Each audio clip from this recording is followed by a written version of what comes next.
Good morning બાળકો. આજે આપણે ધોરણ 3 વિષય ઇંગ્લિશ એમાં ચેપ્ટર 2માં આગળ અભ્યાસ કરીશું. અગાઉ આપણે એક્ટિવિટી 4માં જોડકા જોડ્યા, પ્રાણીઓ અને તેના નામ, ઇંગ્લિશમાં તેને શું કહેવાય એ સિવાય પક્ષીઓ પણ હતા અને પ્રાણીઓના અવાજ એ વિશે પણ આપણે જોયું. તો આ દરેકના તમારે સ્પેલિંગ શીખવાના છે. આપણે અઠવાડિયામાં 3 દિવસ લેક્ચર આવે છે, પણ આ સિવાય તમને જ્યારે પણ તમને સમય મળે ત્યારે એનો મહાવરો કરવાનો છે. એટલે કે દરેક સ્પેલિંગ તમારે 3 થી 5 વાર લખી રફ બુકમાં અને પાકા કરવાના છે. હવે આપણે આજે આગળ જોઈએ પેજ નંબર 38, એટલે કે 36 નંબરનું પેજ જુઓ તમારી આઈડિયલની બુકમાં. Page number 38.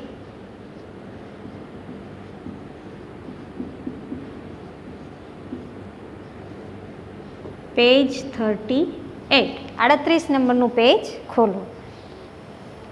અહીંયા શું કહે છે કે સાચા વાક્ય સામે સાચાની નિશાની કરો. આમાં પણ આપણે થોડાક 1 કે 2 વાક્યો જોયા હતા, પણ ફરીવાર આપણે રિપીટ કરીએ કે ચિત્ર આપેલું છે અને એની સામે એના 2 વાક્ય આપેલા છે. તો એમાંથી સાચું વાક્ય કયું છે ત્યાં તમારે સાચાની નિશાની કરવાની છે. તમને વાંચતા ન આવડે તો થોડું વાંચનનો મહાવરો કરવો. જેમ કે આપણે ધીસ શીખ્યા છીએ તો એટલું તો વાંચતા આવડે કે આ THIS હોય તો એને શું વંચાય? ધીસ. પછી IS છે તો એને શું વંચાય? Is. This is a lion. LION. લાયનનો સ્પેલિંગ ન આવડતો હોય તો ચિત્ર જોઈને તો ખ્યાલ આવે ને કે આ લાયન છે, બરાબર. પણ એક વચન અને બહુવચન એનો પણ સાથે સાથે આપણને ખ્યાલ આવવો જોઈએ. એ પણ આપણે અગાઉ શીખી ગયા કે જ્યારે એક વચન હોય ત્યારે શું લખેલું હોય છે? This is. અને બહુવચન હોય એકથી વધારે તો શું આવે? This are. પછી એક વચન હોય દૂરની વસ્તુ તો ધેટ ઇઝ આવે, અને દૂરની વસ્તુમાં એક કરતાં વધારે હોય તો ધોઝ આવે. Those are. ધીસની જગ્યાએ ધીઝ અને ધેટની જગ્યાએ ધોઝ. ઇઝની જગ્યાએ બધે શું આવે છે? આર આવે છે. કેમ કે એક કરતાં વધારે વસ્તુ છે. તો અહીંયા આપણે બંને જોતું જવાનું છે. ચિત્ર આપેલું છે એ પ્રમાણેના સ્પેલિંગ, એટલે કે એક છે કે એકથી વધારે છે, એક વચન અને બહુવચનનું ધ્યાન રાખવાનું છે. તો સમજીએ. પહેલું છે એ સિંહનું ચિત્ર છે. સિંહને શું કહેવાય ઇંગ્લિશમાં? લાયન. LION. લાયન એટલે સિંહ. LION. તો સિંહ આપેલો છે એની સામે તમારે 2 વિધાન આપેલા છે.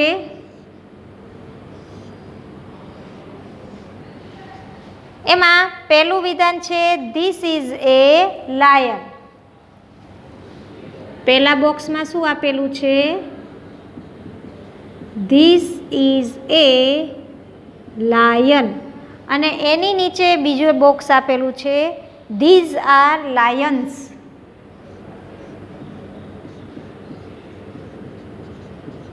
These are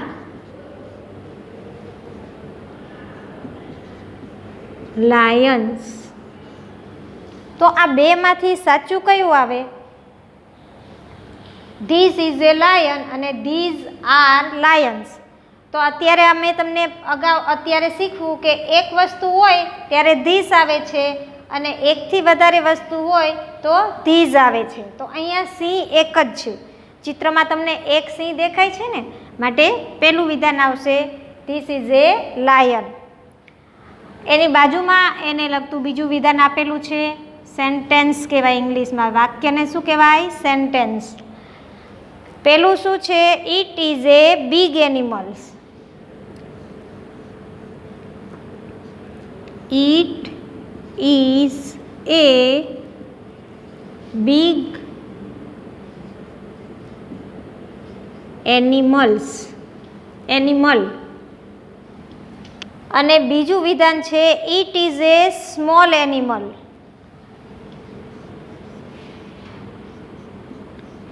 it is A small animal.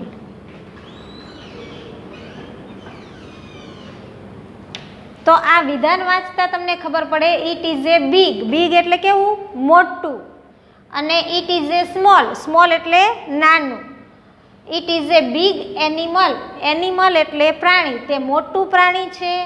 અને it is A small animal, તે નાનું પ્રાણી છે. તો સિંહ એ કેવું પ્રાણી છે?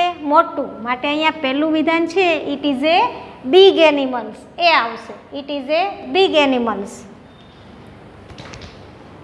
બીજું જોવો ચિત્ર, એમાં આપેલું છે વાઘ. વાઘને ઇંગ્લિશમાં કહેવાય ટાઈગર, TIGER. પણ એક છે કે એકથી વધારે છે? તો તમને બે દેખાય છે ને, માટે એકથી વધારે, તો ટાઈગર્સ એમ લખીશું ને.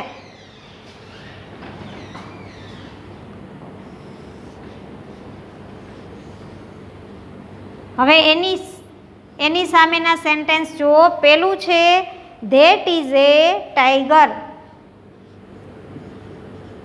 That is A tiger, TIGER. Tiger એટલે વાઘ. Those are tigers.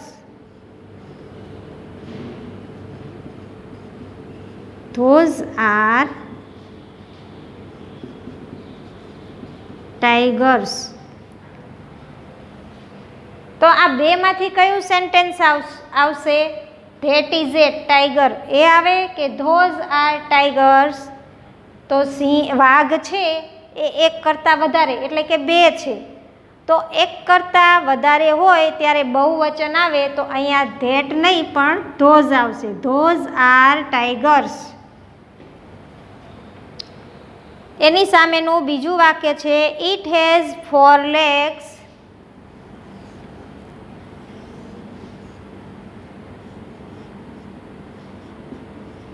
It has 4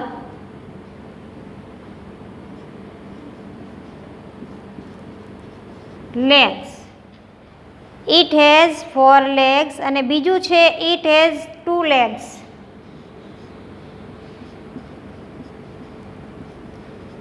It has 2 legs. It has 4 legs. Legs એટલે શું? પગ. અને it has a 2 legs. 4 છે એ 4 એટલે 4 અને 2 એટલે 2. તો તેને 4 પગ છે કે 2 પગ છે? 4 આવે ને, તો it has a 4 legs. તેને 4 પગ છે. એના પછીનું વિધાન જુઓ. વાંદરા કેટલા છે? 3. તો એકથી વધારે થયા માટે monkeys, MONKEYS.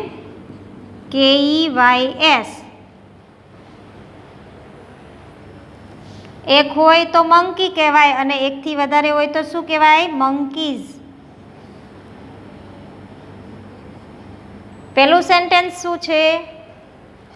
This is A monkey.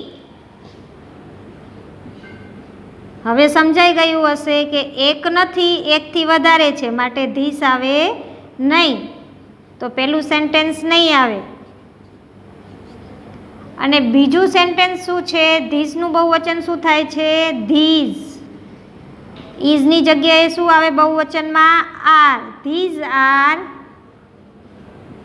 Monkeys.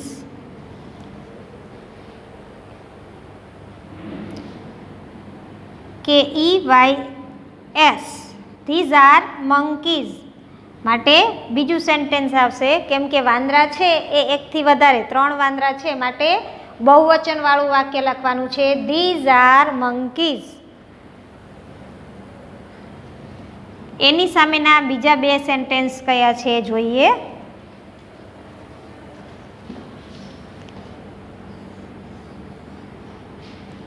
જેમાં પેલું છે એ monkey has 1 tail.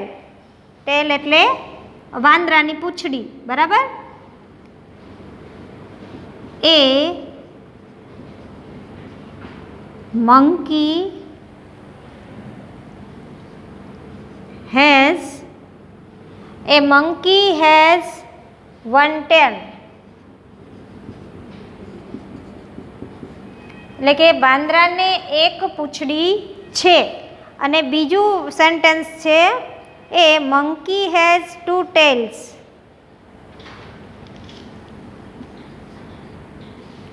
A monkey has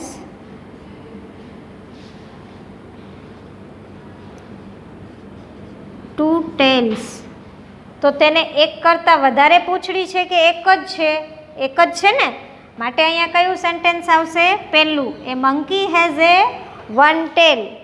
તેને વાંદરાને એક પૂંછડી છે. પછી ચોથા નંબરનું જુઓ, સસલું. શેનું ચિત્ર આપેલું છે? સસલું. તો સસલાને ઇંગ્લિશમાં શું કહેવાય? રેબિટ. RABBIT, રેબિટ એટલે સસલું. કેટલા છે? એક છે કે એકથી વધારે છે? તો ચિત્રમાં એક જ સસલું દેખાય છે, માટે એક વચનવાળું વાક્ય આવશે, બરાબર છે. હવે તમે જાતે કહો, ચાલો શું આવશે? બંનેમાંથી કયું સેન્ટેન્સ આવશે, પહેલું કે બીજું?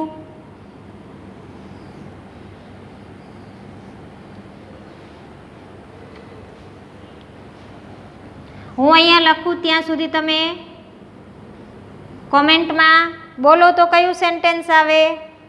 ધેટ ઇઝ એ રેબિટ આવશે કે ધોઝ આર રેબિટ્સ આવશે? That is a rabbit. કેટલાને આમાં સમજ પડે છે એ ફટાફટ આન્સર આપે. Those R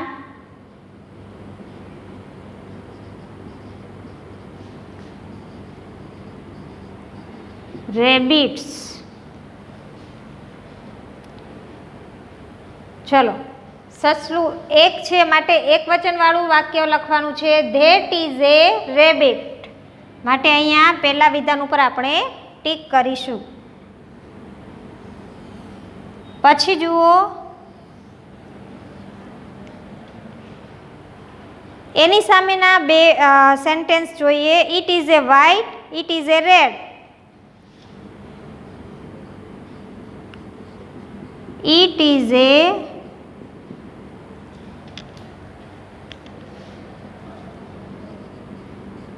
white. અને બીજું સેન્ટેન્સ શું છે? It is red. વ્હાઇટ એટલે સફેદ અને રેડ એટલે લાલ. તો તે વ્હાઇટ છે કે રેડ છે? સસલું કેવું હોય? Rabbit white. It is A white. બંને સેન્ટેન્સ જુઓ તો that is a rabbit, it is A white. અને એના પછી છે ડિયર, એટલે કે હરણ. પેલા આ ચાર વિધાન તમે જોઈ લો, છેલ્લે બે નીચે નહીં આવે એટલે આપણે પછી જોઈએ. તો ફરી એકવાર રિવિઝન કરાવું છું. પહેલા ચિત્ર સિંહનું છે, એમાં એક જ સિંહ છે માટે એક વચનવાળું વાક્ય આવશે. This is A lion.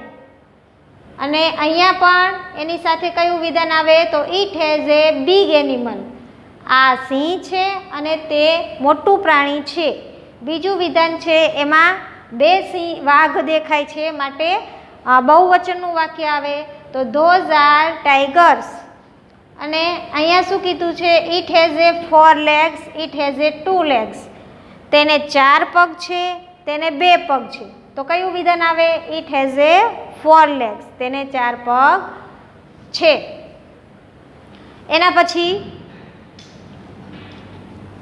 એના પછી છે this is A monkey, those are monkeys. This are monkeys. તો અહીંયા વાંદરા 3 છે માટે એક કરતાં વધારે છે તો બહુવચનનું વાક્ય આવશે. This are monkeys. A monkey has 1 tail, A monkey has 2 tails.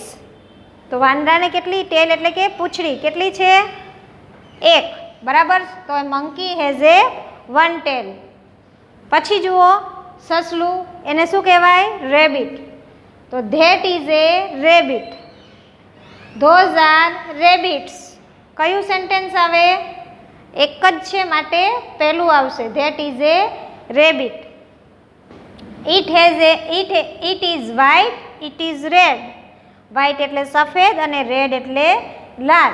તો રેબિટ કેવું હોય છે? વ્હાઇટ હોય છે. માટે પહેલું સેન્ટેન્સ છે ત્યાં તમારે રાઇટ કરવાનું છે, ઇટ ઇઝ એ વ્હાઇટ. ચાલો હવે એના પછીના બે જુઓ.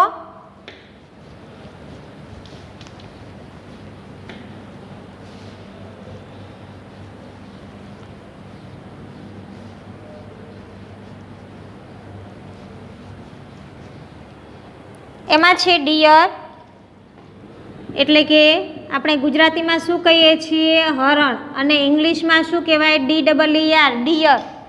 This is a deer. એક જ હરણ છે માટે કયું સેન્ટેન્સ આવે?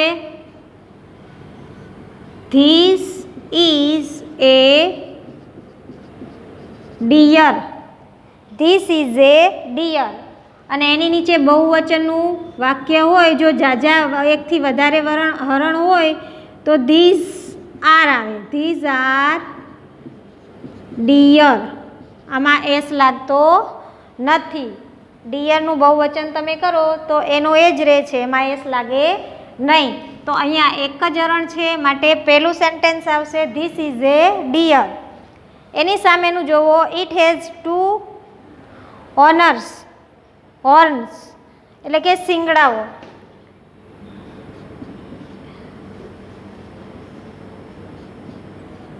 It has 2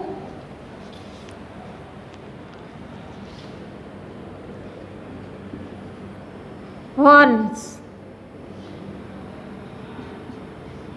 It has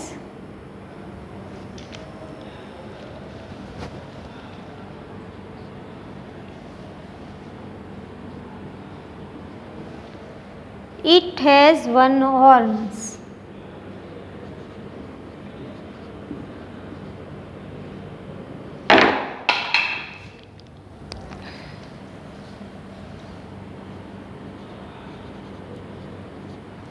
તો અહીંયા શું આવશે? તેને કેટલા શિંગડા છે? 2 છે કે 1 છે? હરણને 2 શિંગડા હોય ને તો પહેલું સેન્ટેન્સ આવશે ઇટ હેઝ એ 2 હોર્ન્સ. તો એની સામે તમારે બોક્સમાં રાઇટ કરવાનું છે.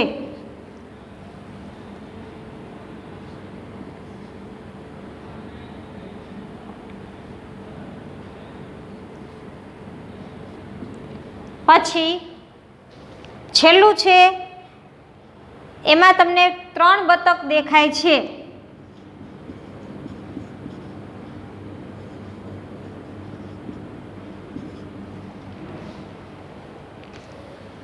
ત્રણ બતક છે માટે બહુવચન વાળું વાક્ય આવશે. પહેલું સેન્ટેન્સ શું છે? That is A duck. That is A duck. અને બીજું સેન્ટેન્સ છે એમાં ધેટનું બહુવચન શું થશે? Those. THOSE. Those are ducks. તો બતક છે એક કરતાં વધારે છે માટે બહુવચનનું વિધાન આવશે sentence those are ducks. Ducks can swim, ducks can not swim.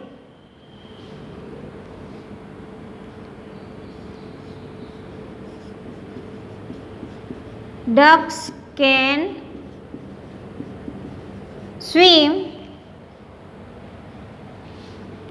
અને બીજું છે ducks can not swim.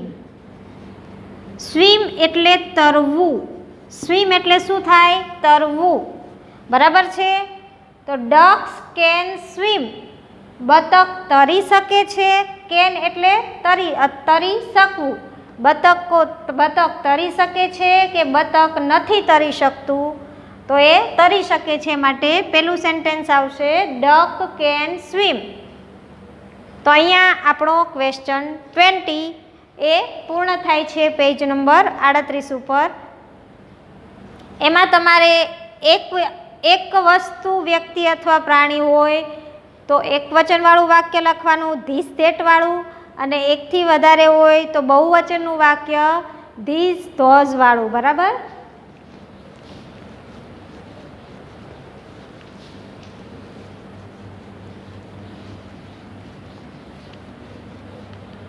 હવે જુઓ પેજ નંબર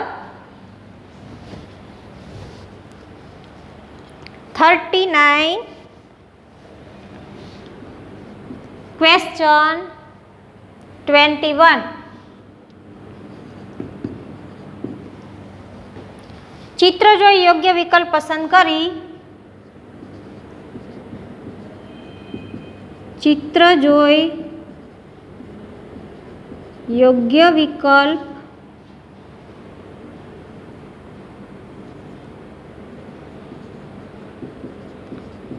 પસંદ કરી ખાલી જગ્યા પૂરો.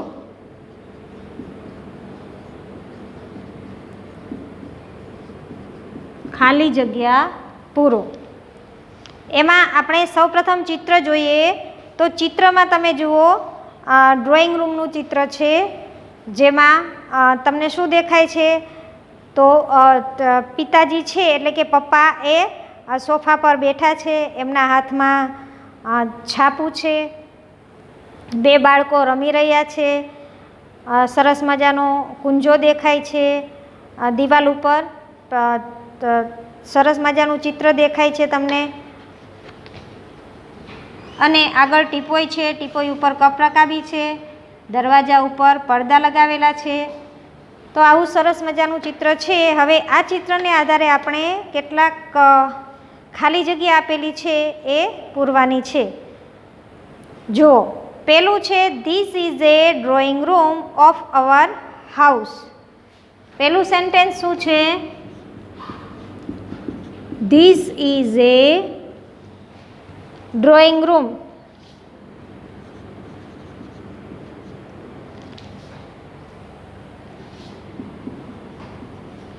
Drawing room in of our house. Of our house. This is a drawing room of our house. આ અમારો ડ્રોઈંગ રૂમ, અમારા ઘરનો ડ્રોઈંગ રૂમ છે. ચિત્ર શેનું છે? ડ્રોઈંગ રૂમનું. એના પછી બ્લેન્ક આપેલી છે અને કાઉન્સમાં લખેલું છે ધીસ અને ધીઝ, એક વચન અને બહુવચન. તો એમાંથી ખાલી જગ્યામાં શું આવશે એ આપણે લખવાનું છે. Is my younger brother. Is my younger brother. Brother એટલે શું થાય? બ્રધર એટલે ભાઈ. ભાઈ થાય ને. યંગર એટલે કે યુવાન. મારો યુવાન ભાઈ છે એટલે એના કરતાં મોટો હશે. ધીસ ઇઝ ખાલી જગ્યા એટલે કે ખાલી જગ્યામાં આપણે ધીસ અથવા ધીઝ બંનેમાંથી એક મૂકવાનું છે. અહીંયા ઇઝ છે માટે એક વચનનું વાક્ય છે, અને માય યંગર બ્રધર, બ્રધર્સ નથી, બહુવચનનું વાક્ય નથી, એક વચનનું છે. તો ખાલી જગ્યામાં શું આવે? This. This is my younger brother. એના પછી છે ધીસ ઇઝ. ચલો હવે પછીનું આપણે અહીંયા આજે આ લેક્ચરમાં પૂર્ણ નહીં થાય તો કાલે આ વિશે આપણે આગળ અભ્યાસ કરીશું. આજનો લેક્ચર આપણો અહીંયા જ પૂર્ણ થાય છે.